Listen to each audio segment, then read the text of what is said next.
We wanted to recognize that, and we also wanted to give you guys some support, some resources, recognize everything that you do. So thank you so much for coming. And we've got Barry here to start us off with a reflection. Barry, are you?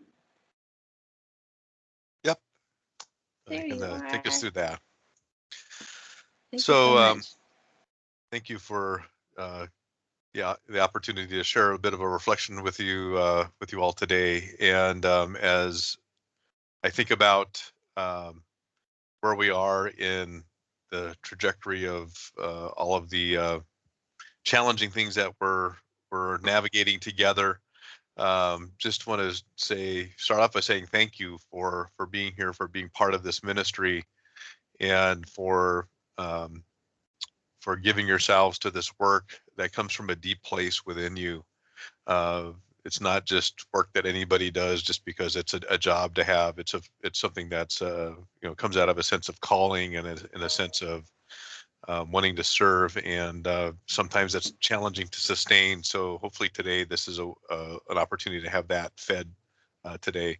I had the privilege of taking a little bit of time with our Project Search interns, those students who are uh, uh, people with a variety of levels of challenges in some disability in their experience, and they're at the end of their excuse me, their high school uh, support, and are coming into our environment as learners, as students, to learn about what is healthcare about, and also learn about what it means to have a job and how they can adapt their own skills and abilities and gifts to an opportunity that we might have for them to learn, and then maybe go out into the world of work.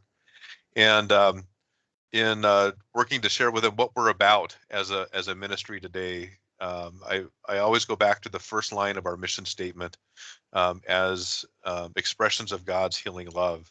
That's really who we say we are and what we try to remember about ourselves. And no matter what your spiritual perspective might be, that language comes from the founding sisters and their perspective.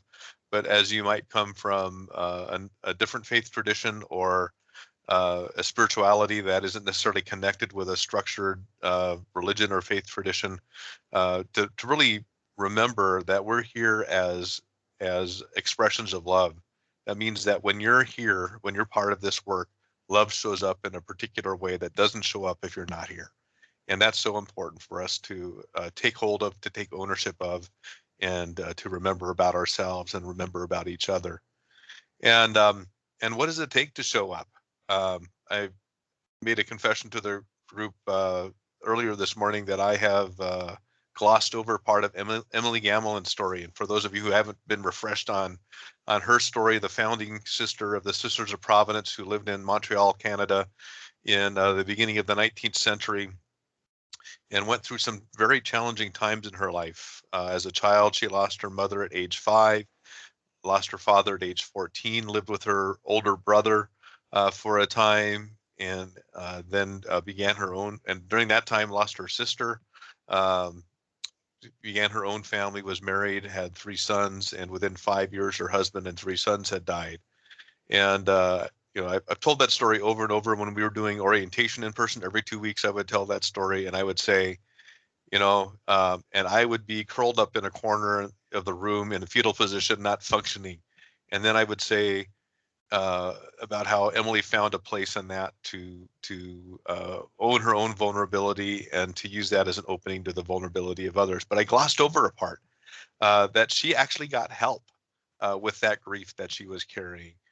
She went to her priest, he went to her spiritual counselor, and worked together to help her find a pathway through that very dark place that she was in her life, the burden that she was carrying, to help interpret that in terms of her own spirituality and faith. And that's what opened things up for her to have the opportunity to serve in the way that she did, in helping so many people in Montreal, and founding the order that ended up helping so many people across the continent and across the world. It wasn't because she was a hero, had superpowers. It was because she was a human being who had a human experience and had help from the people that she had available for support in her life, and then was led to this opportunity and a calling to serve in a particular way. And so I think, we have to remember that even our founding sisters that we hold in such high esteem and honor are human beings. And if we take that away from them, then we take something away from ourselves as well. So you are showing up today as expressions of healing love, and you are people who are carrying challenges and difficulties and struggles, and we want to support you in that particular aspect of life that's happening right now, and just show you gratitude for being who you are in this place, in this time, and being here. So thank you for being here today to hear the sharing that's going on during this next segment. Yeah, thank you so much. That was perfectly stated. Um, that was very nice to hear. Thank you, Barry. So we'll get started. I'm first going to start sharing my screen. We'll go through the PowerPoint, and I will start with our Daisy Award winners. We're talking about them from a couple different quarters because it's been kind of a weird time. We've missed a couple along the way. So the first is Emily Schultz. She's from 8 North, and she's actually a new nurse getting the Daisy Award. So she's starting off super duper strong. The patient who nominated her said that she had the confidence of a nurse who's been working for 20 years, and she allows her heart and personality to shine through. I was very at ease in her care, and she built trust immediately. To work on a floor in a hospital where there is so much stress to the everyday person takes people with compassion, heart, grit, transparency, and loads of patience. Emily, thank you for your help and understanding. I know you'll have a prosperous career in the future. Thank you for being here for people like me during times like this. Congrats on your graduation. So it's super nice. Way to go, Daisy. Daisy. Way to go, Emily. Oh. And the next one is Jenny Chen, who's from 9 South. This is from the second quarter. Jenny inspires us all and is an amazing nurse. She's so wise and uses that to advocate for her patients. She has great instincts and is never hesitant to speak up when the plan of care seems questionable. Jenny is the most positive nurse I know, and her positivity cultivates good teamwork and collaboration. That was the little blurb sent in by her coworker. So nice. Great job, Jenny. Next, our Daisy Nurse Leader Award for the year was Monica McManus. She is an assistant nurse manager on 9 North. Mary Jo Starver nominated her, and she said, I would like to recommend Monica McManus as a candidate for the Daisy Nurse Leader Award. She is a praiseworthy example of an assistant nurse manager who mirrors the purpose of this award. As the healthcare landscape has become more complex with increasing demands on nurse leaders, she has created an environment of compassion and recognition for others. Great job, Monica. Thank you so much for all your hard work. And for the first quarter NAC, Atif Shahzad, CNA on 6 North. Their coworker said, Atif is the single hardest worker I've ever met. Not only does he pick up badly needed shifts, constantly working doubles almost daily, but he's also the hardest working person on the floor while he's here. He will regularly complete patient care tasks while serving as the HUC. If he's busy in a given moment, he will write down lists of things to get later. And he literally never turns down a task. His kindness, warmth, and ability to get things done make him as valuable as 2 other CNAs put together. I said the last session too, I'm always seeing this guy at work. Atif, he works a lot. I feel like every time I go up there, I'm seeing him at the bedside, or not the bedside, at the HUC desk. So great job, everybody. Like Barry said, it takes a lot to show up. it takes a lot for us to show up and do our job here in the hospital. You know, we're not just doing any job. It takes a lot out of us, and a lot of what we go through is legitimately traumatic. We just wanted to recognize you guys and appreciate you because you've done so much, and you just keep plugging along even when it's been super challenging. Um, so we wanted to acknowledge that. We wanted to acknowledge the increased stress, and we just wanted to present some options to support you. Um, there's a lot of really great resources that we have both in our local community and here from Providence that are really, really helpful. I think really solid resources that are free to you so that you can take advantage of those. And without further ado, we'll just go on right ahead. So first of all, of course, we want to thank you for all the things we see you doing every day, the things that we haven't seen you doing that you keep doing anyway. All the times you just put your head down and got through the day and didn't complain, for the days that you've spent the whole shift just venting to your work spouse, your work wife, or your work husband. We all have one of those. For the days that you spoke up for your patients, and for the days that there just wasn't enough. You know, sometimes we're running low on this supply or that supply. Sometimes we're having a tough time with staffing. We've all kind of just kept going and worked through it. Thank you for supporting your teammates, for just doing your best, and for doing what you can. For being an incredible group of nurses and just taking great care of all of our patients. Providence really couldn't exist without its nurses, and I want to acknowledge that very thoroughly, that we are so appreciative of you guys. We see you, we know you've been going through it. I've been going through it right there with you. We just want to acknowledge that and appreciate you. So, all that being said, does anybody have anything they want to speak up about? Anybody have any comments or questions? This is a Lizzie talks a lot kind of meeting, so don't feel free to interrupt me.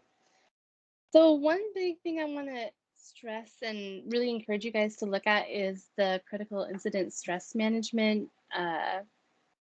class that we have coming up in October. We've certainly been going through a lot more traumatic situations, a lot sicker patients, just a lot of patients in general, and a lot of COVID patients. So there's been a lot more critical incidents that we've been witnessing, and having to trudge our way through and try to make sense of it and still keep going and taking care of other patients. And that certainly really, really drains on you. The one thing I really admire about our nurses here at Providence is that we are really good at supporting each other. Everybody's good at looking out for their teammates, trying to get people on breaks, trying to do little things. If I'm the sepsis nurse on the floor looking at a patient who's critical, looks like they're going to have to go to the ICU, I can't count how many times nurses will show up and talk to that primary nurse and say, "Can I do anything for you? Does your patient need to be turned? Did you do your med pass? What can I do for you?" All those things mean so much. And I know that a lot of us would love to have the skill of helping our partners, helping our colleagues to cope with these critical incidents that we witness together. So this class is from October 20th to the 22nd, from 8 to 5, and you can register there at that email address that you can see with Kenneth Chukwu. He responded really fast to me when I signed up. I'm really excited for it. And it's just a really great program to help promote that support for yourself and for your caregivers. I haven't attended it myself yet, but I've heard really great things. Barry, it sounded like you know a lot about it. Did you have anything you'd like to share about it? Sure. It's really a course that covers two different elements of the support that's helpful in a time of a critical incident, and that critical incident is a time when something that we, there are times when we just do our job. It's stressful. There are things that we manage and interactions with people that are complicated and tough. But then there are the things that kind of go over and above and beyond that and penetrate that kind of emotional professional armor that we have on every day. And these things just get into us, so to speak. And this course helps learn how to work with that reality of that penetrating stress, you might call it, both from how do you help somebody on a one-to-one basis unpack that and work toward managing that in a way that's going to resolve over time, and then how to do that for a group of people that have experienced a traumatic event together. Some examples of this have been, of in the emergency department when a woman who's pregnant dies with a really just unusual set of circumstances. The baby and maybe the baby and the mom both have died, and that is just, it really brings the trauma up to another level. And it's working with that group then to have a time for them to talk about their experience, talk about how it's impacted them emotionally, see that they as individuals are not going crazy with the way that they're carrying that stress, because it's just overwhelming stress, and it's a normal way to try to deal with that as a human being. Being able to hear that from each other really helps normalize what each person is going through, and then to help them have some understanding about how do I manage this in my life in a way that I'm going to move toward resolution. So those are the kind of the main parts of that training that happens over those 3 days. Um, and hopefully what it puts those that take the class in a position to do is one, to be available when we need to have a group debriefing. And we understand it takes a little while to become comfortable with that, to get in the rhythm of seeing how that happens and become comfortable with that. But just to be a presence also as an individual working alongside others who have gone through a traumatic experience, to know what those signs of stress are, to maybe to say, hey, how are you doing? And have the ability to help that person unpack that. So that's really the goal of those courses, to really help you be in a position to do that. And what you take away for yourself is a deeper understanding about how to manage that stress in your own life. Even though you can learn all of this and it's still hard to apply it to yourself, it's still helpful to hear it from another person to get that support. So we need to keep doing that for each other. But just Mhm. to have a stronger foundation about how to do that for yourself, how to help others with that, and then how to help a group That's of great. folks that have experienced that in our setting here. So in a nutshell, that's and we started off with just having our chaplains equipped with this ability, but Ken has Mhm. expanded the vision for this, and now we have over 70 caregivers from all kinds of disciplines that have received this training, and we hope that to have that expand even more after October. I think that's super exciting. I think it's really helpful, especially for nurses to have that. So thank you so much. You definitely know a lot more about it than I do. So I appreciate that you're here. So I definitely recommend you guys take a look at that. We'll be sending out all these resources and all these links together at the end of the day. I'm going to be putting them all in one document so you guys can see them and not have to scramble to write everything down. Um, but here's a quick list of our outside crisis resources. The nice thing about some of these is that obviously they're community based, but sometimes if you're struggling, you don't necessarily have the emotional or mental energy to go through, make an appointment, finding a provider, waiting a week. Sometimes you just need somebody to speak to right at that moment. And I think a lot of these resources are good options for that. Um, there's also a teen link there if you have any kiddos that are struggling. Kiddos. I feel like I'm an old lady when I say that word. But we all have different people in our lives that we want to support. So these are all good resources for that. Um, we know that with the pandemic, there's been extra stressors on every level. There's been extra stressors on, housing security, mental health, domestic violence. Everything has just been trending up, and we really want to make sure that our nurses who are going through these things are getting some help too. So these are great resources that we have in our community for you. One that I'm really excited about is Lyra Health.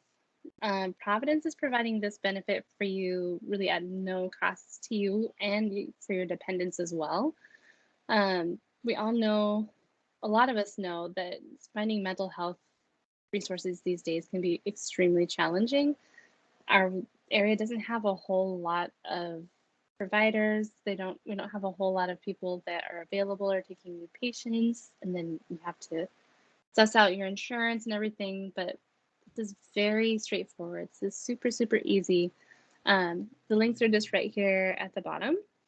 So if you just go to lyrahealth.com, I'll just walk you around the homepage here. There's a way for you to log into it with your like to kind of link it to your, sorry, what am I trying to say? This link will do it through your benefit with Providence, so you don't have to worry about like accessing that. And you can give information like your own personal email, so it doesn't have to be sending really personal stuff to your work email, so that you don't have to worry about, obviously work email is monitored and stuff. You don't want personal things on there. So they have secure chat. It's all very, very confidential. And they have a lot of really cool options that I thought were cool. Where is it? There is an option that they have to, there it is. They have one option called blended care therapy, which I think is really nice for people like us who like checklists. We like getting things done. We like homework because we're nurses. At least most of us. I won't speak for all of us. But, you can speak with a therapist. You can combine that with blended care therapy where they have personalized digital activities for you to do, reading to do, work that you can do on your own, so that you have that full picture and you can really work on yourself without having to just go to therapy and talk every single week and have only that. They have had really good outcomes with that. They also do medication management, which is huge. So I would really encourage you guys to take a look at Lyra. And then Janine, you said that it sounds like there's going to be some people from Lyra that are actually coming to the site, right? Actually to the hospital? Right. So the same mental health professionals who are available through the resources that Lizzie just walked us through are also going to be available on site. They're starting out with just 4 full day sessions, or 8-hour sessions, I should say. They'll split those 4 between Pacific and Colby campus and between days and nights. And then hopefully they get a lot of their appointments filled up, and it'll kind of help us to figure out, how do we offer more? What times of the day work best, where, etc. So yeah, more to come on that. But you can certainly access them maybe before work or after work or during your work if that works out for you. And more to come. But That's super exciting. I think that's a really cool thing that Providence is doing, especially that night shift is mentioned. I said that last time too. I never want to leave out night shift because I was one of you before I moved to the day side. So that's Lyra. The link that I just went to is right here. We'll send that out later. There's also a link for frequently asked questions as well. So they go over those basics like, how do you keep my information secure? And does this really cost nothing? And all those things. Another resource that we have, if you don't feel like going through Lyra, we have a behavioral health concierge here at Providence. It's a telehealth consultation service. They just connect you with a behavioral health professional wherever you are. They have daily appointments available from 7 a.m. to 8 p.m., which is super nice. So really, no matter where you are schedule-wise, hopefully that should fit your hours in. There's a direct link right there. Just another good resource for you guys to use.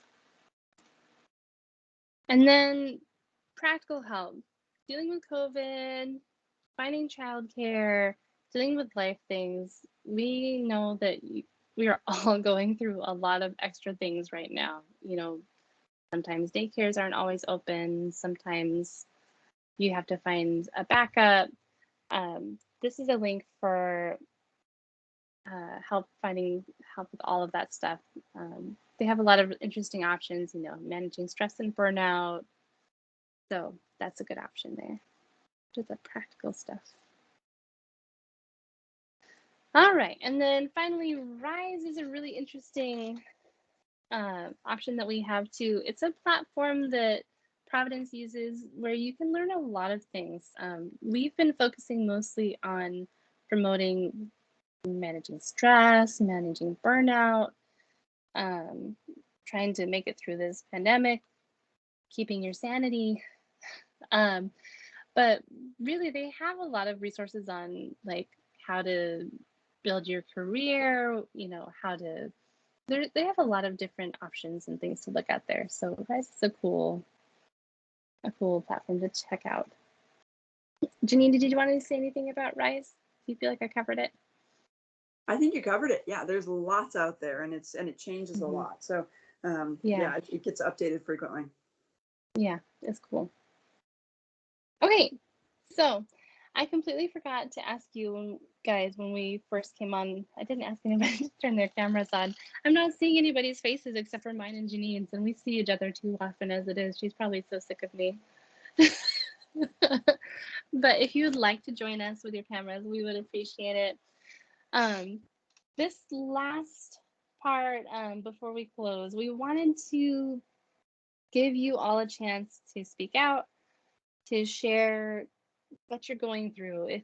If you are struggling with something that just keeps happening and is driving you crazy, if you are finding a lot of inspiration in your coworkers, if something we've been doing has been helping a lot, if there's something that's really not helping, we want to hear what you guys have to say. And I know that it's a little bit daunting to speak in front of everybody. So, you know, we can speak here. I can totally go if everybody feels shy, but you can also always email us as well if you have needs or things that you want to let us know about. So yeah, at that, I'll just kind of leave it open for anybody to speak up.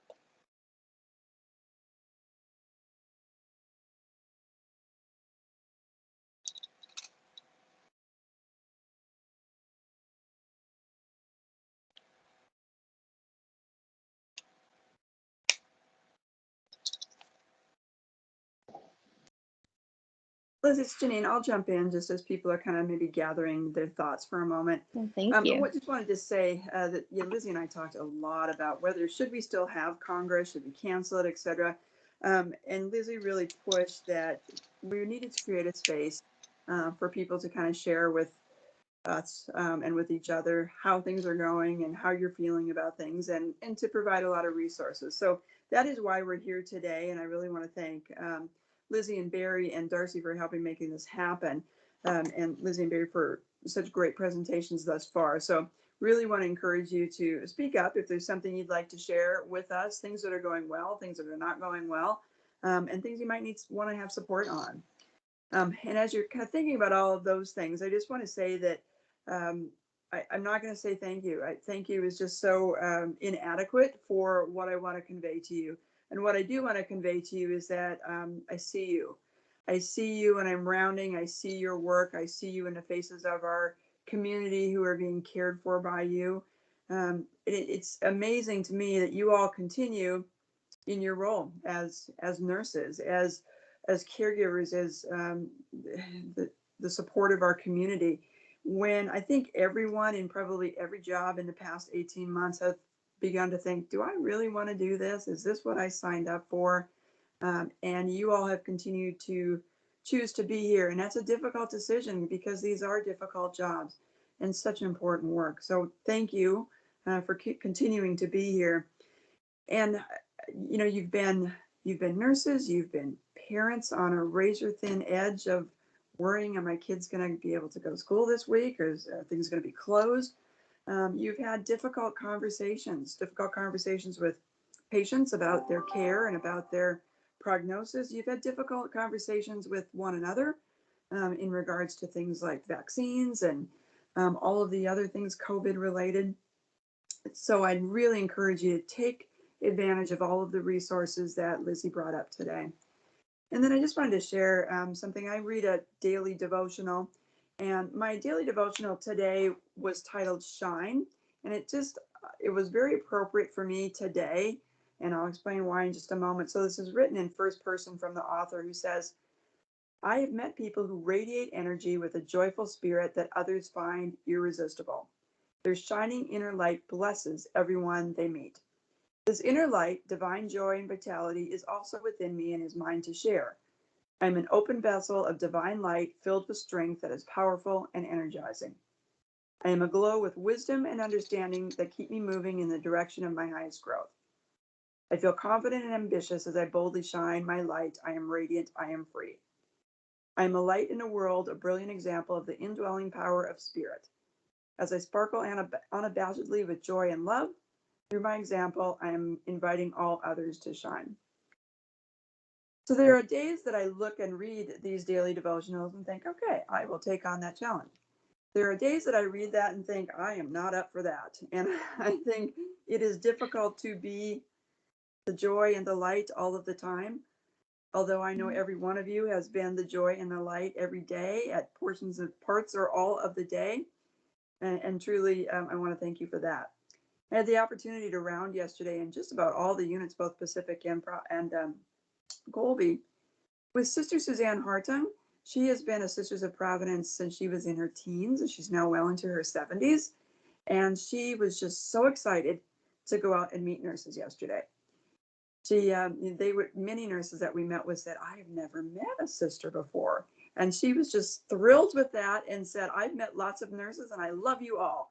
And she was grabbing hands and she was just so appreciative of each and every nurse that she was able to talk to. And she will be back. She's part of our region and she will be here to support.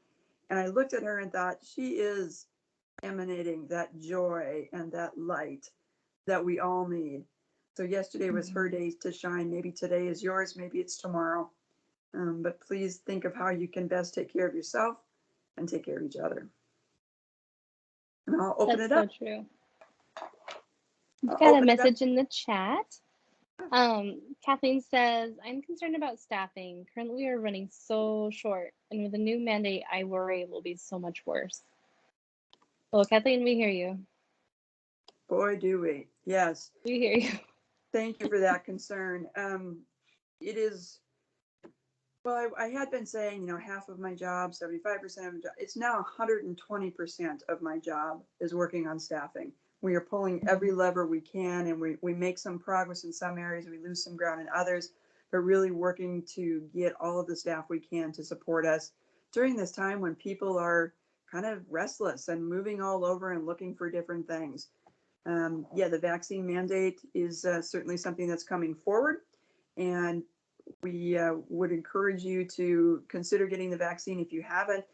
For those who have chosen not to or have a reason that they cannot get the vaccination and are looking for exemptions, please get that paperwork in soon. And those are going to be reviewed and by another governing body. So hope that every single one of you is valuable to us, and we need every single one of you.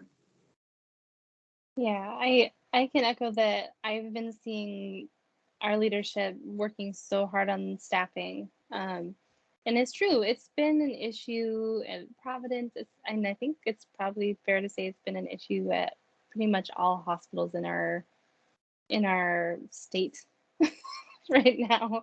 I don't know if that's too big to say, but I feel like that's a reasonable thing to say. Everybody's been super short. It's a tough time, and not everybody wants to go out and expose themselves, and I can't fault people for that, which is why we appreciate all of you so much, even more than usual. But Kathleen, we definitely hear you, and we've all been working together through that for sure. I know that we're going to keep working to make sure that gets better. Anybody else? Thank you, Amy. Are there additional resources for night shift to support them with staffing? I worry for our newer nurses on nights feeling burnt out and unsupported. That's a really good point. Yeah, I'm definitely focusing heavily on nights, days as well, but especially on nights. And you're right; those are usually our most junior staff and needing the most support. Many units have kind of shifted the leadership structure to be available more during the night, whether it's assistant nurse managers or managers. And yeah, we continue to work to fill those positions. Yeah. Amy, you're so right that there's a lot of newer nurses on nights. And I was totally that new nurse on night shift, what, 6 years ago, like totally green and depending on my nurses around me. So I have to give a super special shout out to the experienced nurses who have stayed on nights, who are slogging it out, staying on the dark side and watching out for your baby nurses. We have to take care of each other, and that builds a really special bond too. I still am friends with a lot of those nurses that were my cheerleaders back in the day. Thank you for that, Amy. Does anybody else have anything that they want to share? Anything you're worried about? Anything you need? Experiences you just want to vent? That is totally fine too. Yeah, I had something I wanted to share. The word burnout, that comment that was just made there, I think ever since that kind of started being thrown around at the beginning of the pandemic, I've always felt uneasy with that word because it seems to portray a sense that the person who is feeling burnt out just isn't dealing with it enough, and they're not strong enough to deal with it, and they don't have what it takes. So I feel like it's not burnout because this isn't something that we on a regular basis should be having to cope with and deal with. So I guess that was my thing I wanted to share about the word burnout and how I felt that wasn't the appropriate description. I appreciate you saying that. I think you're right that it can bring up, and Janine, I'm sorry if I'm just like talking over you. I agree that a lot of times there's a perception with that word burnout that it's the nurse's fault. I mean, what are we always told in nursing school? Don't burn out. Take care of yourself. Get that lavender. Take those bubble baths. Bubble bath your pain away. But you're right. We've been going through an extraordinarily difficult time. And a lot of what we've been going through has been above and beyond those kind of normal self-care tasks that would normally make things more bearable. I think that it's reasonable to worry about how we're all doing while we deal with all this stuff, and that's what Amy and I have been talking about a lot as we get ready for this Congress, and as we've been going through these last few months planning what our trajectory for nursing is going to be. We've really been discussing that a lot, like how do we keep these nurses supported? How do we get them what they need? Because you're right, we've been dealing with a really large load. I've been there with you guys too. So I appreciate that feedback on the word burnout. And I can totally see Amy's point on like feeling concerned for those newer nurses. That totally makes sense. And I can see your point as well. And maybe we can be a little bit more careful with that word as we go forward, as nursing governance, like when we're making material to help support you guys. So I appreciate your feedback.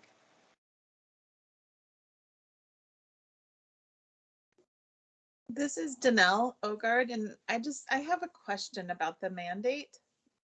I'm just wondering, since it's a government imposed mandate, what is our government doing to support us as healthcare? I mean, we know that there's a lot of different areas that the government's going to need to support if we lose workers, but why don't we have the field hospitals set up for those less severe patients to open up beds for the more severe? And I'm just wondering if there's any communication going on with that, because the shortage is partly just attrition because people are exhausted and maybe reevaluating priorities, but also we have to look at that what's going on, I feel like we need better support from the government, especially if they're putting a mandate that's going to make us even more low staffed.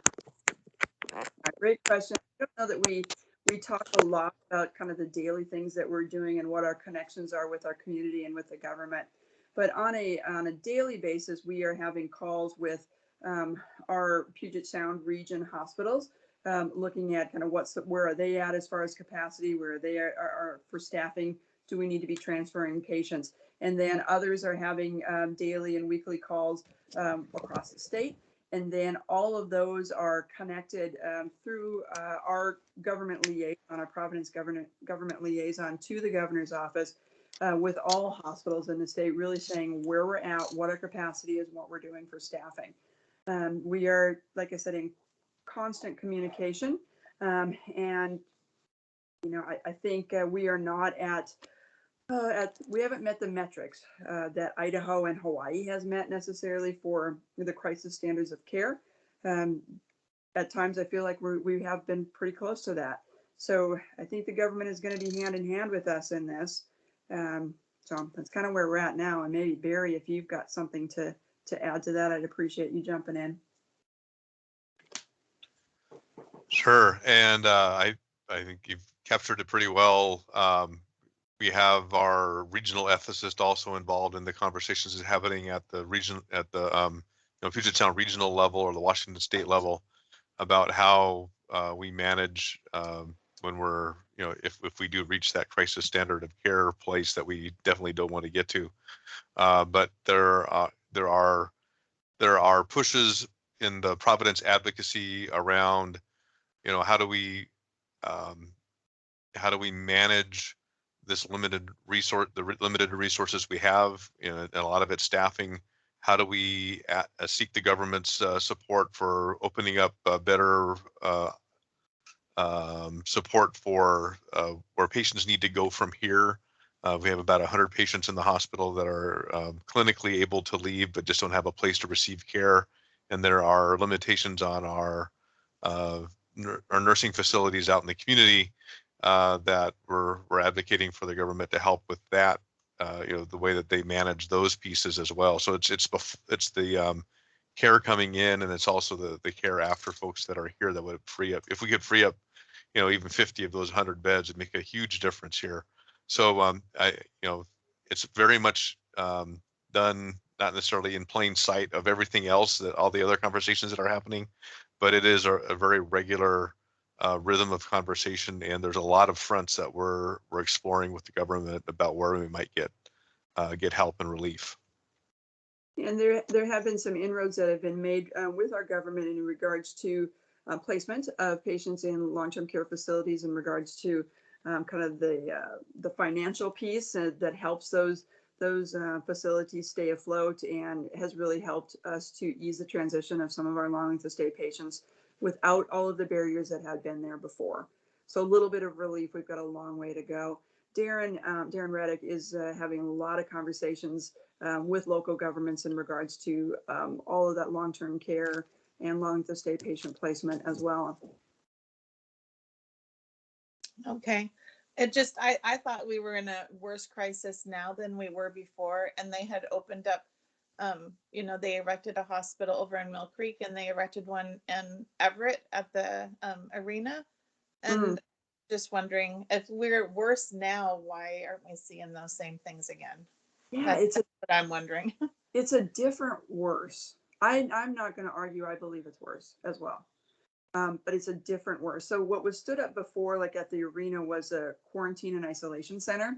And that was, for folks who were homeless, or for folks who didn't have other places to go that needed to quarantine to stay in place, who had been COVID exposed or COVID positive.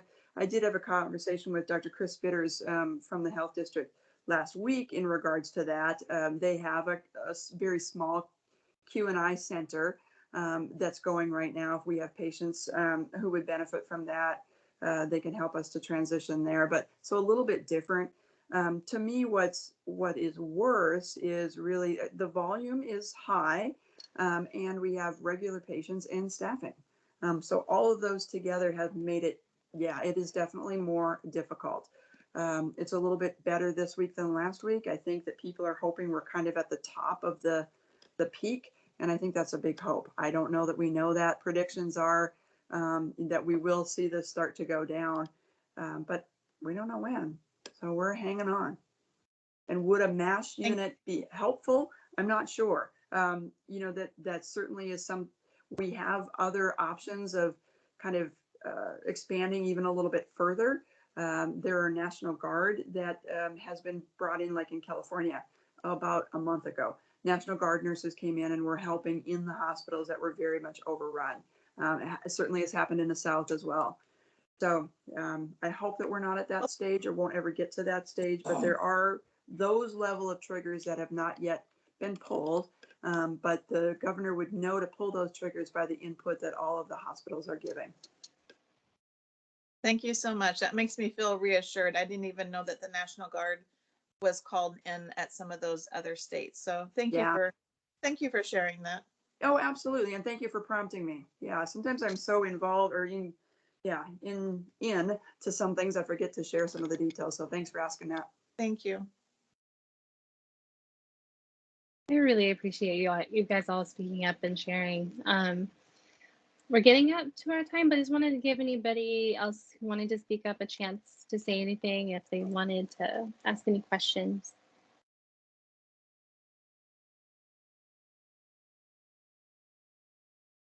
All righty. I think we have a raised hand, Sonia Finro.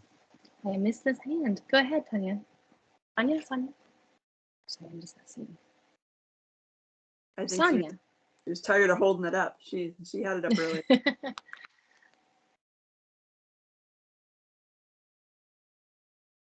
Sonia, did you want to say anything? She put in the chat she already spoke. Oh, she already spoke. Okay. Yeah. Thank you. It was just still hanging out. I do that all the time. Janine's like, Lizzie, put your hand down. All right. Thank you. Okay. I think that was a really great conversation. I'm glad that we had a chance to chat about those things and you guys can get some answers about those things you're wondering about and things you're stressing about. For us to close, we're going to give it back to Barry to do a quick blessing. We had been talking about, Janine and I had been talking about the blessing of hands that we usually do in person and how powerful and moving that is. Obviously, we're virtual, but Barry has been very accommodating and did a really moving one for our last session. I just really appreciated that. So thank you, Barry, for being here and letting us take advantage of all your goodness that you bring. No, well, thank you for the opportunity to be in this conversation.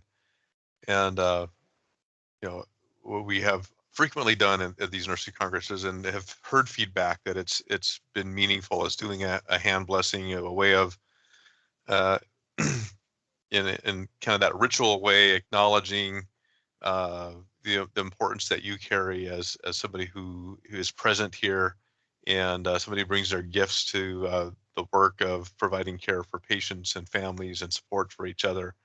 And you know, because of the circumstances right now, we aren't doing that in person, but I would invite you just to go through part of the physical flow of that ritual and just hold your hands out in front of you and take a look at your hands and just take a moment with that. Maybe what you see in your hands are the physical hands, and I know mine have nicks and cuts and scars in different places, and those might remind me of events that have happened or things that I've experienced, or calluses that remind me of the work that I've done that's that's shown itself in the way that my hands have adapted to that work. I'm getting to that age where a little bit of those knuckles are getting bigger with a little bit of arthritis, and maybe I'm holding a little bit of mortality in my hands. But there's also that figurative piece of what your hands hold beyond the physical hands that you have in front of you. The way that you hold your own being, the way that you hold the responsibility for caring for yourself, for caring for others, the responsibilities you might have in your relationships, in your family life, the responsibilities you definitely have in your work life, maybe other places in the community that you hold responsibility. We often talk about having our hands full of that kind of work, of that kind um, of way of being responsible. But as you think about your hands, there is a lot there. And one other thing I want to call out: your hands are where your fingerprints are, where your identity shows up in one of the places that we call upon that as society to say, oh, we know who this person is. We have their fingerprints. And you have your own identity, your own way of seeing yourself, your own way of presenting yourself in the world. That is also something we want to affirm and strengthen and bless, because that is part of the way that you show up as an expression of healing love in this world. Is it's who you are and the gifts that you carry and the way that you make an impact, the way you leave your fingerprints on the lives of others in this way of being a community that we have here, and the way that we serve those who need care. So as you would be holding your hands out in the situation of a hand blessing, we would maybe be pouring water over your hands, or we might be taking some oil and anointing your hands, touching your hands, as a way of making that physical contact to say, this is sacred. This is something that you have set yourself, your hands, your abilities, your skills, your person aside for work that is so important and so sacred to our community. And just as a way of saying, acknowledging that, saying thank you for that, and wanting to nurture that as we want to give a blessing to you as the person that you are, the way that you carry yourself, the way that you carry your work, and the way you hold your heart open for the care of others in a way that often means certain things are going to touch your heart in a way that might not touch others, but to sustain that heart, keep that open, so that you can be that presence in another person's life that is an expression of healing love. May that that recognition of who you are and the gifts that you carry and the way that you sense the calling to be of service continue to sustain you, and tap that gift in your peers, tap that gift in your family members, and pull in all of that support that you need to keep that going. Your leaders see you and want to hold you in their hands and support you in the best possible way that we can, and know that you have our thoughts, our intentions, our blessing, and the blessing of the one who has called you to that work. However you might see your own spirituality or way of meaning in this world, that deep call is something that we want to help sustain and to affirm and to support in you. So may that be powerful in your life, and may that sustain you through this day, and may that continue to hold you in this work that you are carrying forward. So thank you and blessings. Mary, thank you so much. It's just so nice and so needed. I want to encourage all of you to reach out to us.